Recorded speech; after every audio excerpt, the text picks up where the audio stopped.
করে আমার সঙ্গে নাফরমানি করো, তাকফুরুনা বিল্লাহ ওয়া কুনতুম আমওয়াতান, এই পৃথিবী তোমার কোনো অস্তিত্ব ছিল না, কোনো মাতব্বারি ছিল না, কোনো ফারাজের অংশীদারি ছিল না, কোনো ভোটার তালিকায় নাম ছিল না, কোনো আদমশুমারিতে নাম ছিল না।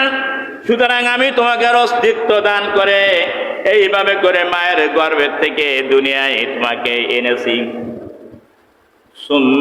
কাইফা তাকফুরুনা বিল্লাহি ওয়া কুনতুম আমওয়াতান, তুমি আসলে ছিলে মৃত্যু। সুম্মা ইউহয়িকুম, তোমাকে আমি সজীব করেছি, অস্তিত্ব দান করেছি।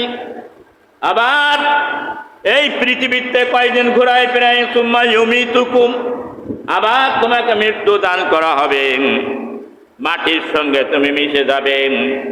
সুম্মা ইউহয়িকুম, আবার ওই মাটি থেকে হুবহু সৃষ্টি করে তোমাকে হাসরের ময়দানে ওঠানো হবে। সুম্মা ইলাইনা তুরজাউন, তোমাকে ফিরে আসতে হবে। পাকামি করলে হবে না, বদমাইশি করলে হবে না, ভোগলবাজি করলে হবে না, তাকাব্বুরি করলে হবে না। বুঝতে হবে আমি এই পৃথিবীর ছিলাম না, আল্লাহ আমাকে প্রেরণ করেছেন কেন, আল্লাহর উদ্দেশ্যটা কি ছিল। আমি এই দুনিয়ায় ক্ষণিকের জন্য, কয়েক দিনের জন্য, কয়েক মিনিটের জন্য, কয়েক সেকেন্ডের জন্য আমি এই দুনিয়ায় এসে আমি আল্লাহ নাফরমানি করি, আল্লাহর হুকুমের বাইরে চলি, সীমা লঙ্ঘন করি, ভাবা উচিত, চিন্তা করতে হবে।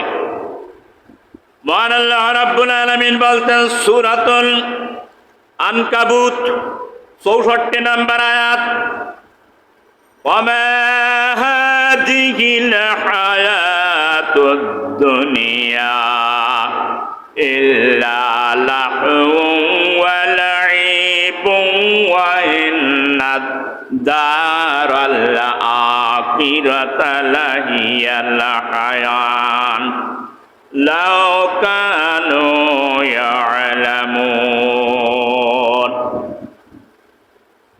আল্লাহ রাব্বুল আলামিন বলেন, আর এই দুনিয়ার জীবন খেল তামাশা ছাড়া আর কিছুই নয়, এবং নিশ্চয় আখিরাতের জীবন হচ্ছে প্রকৃত জীবন, আসল জীবন হচ্ছে আখিরাতের জীবন।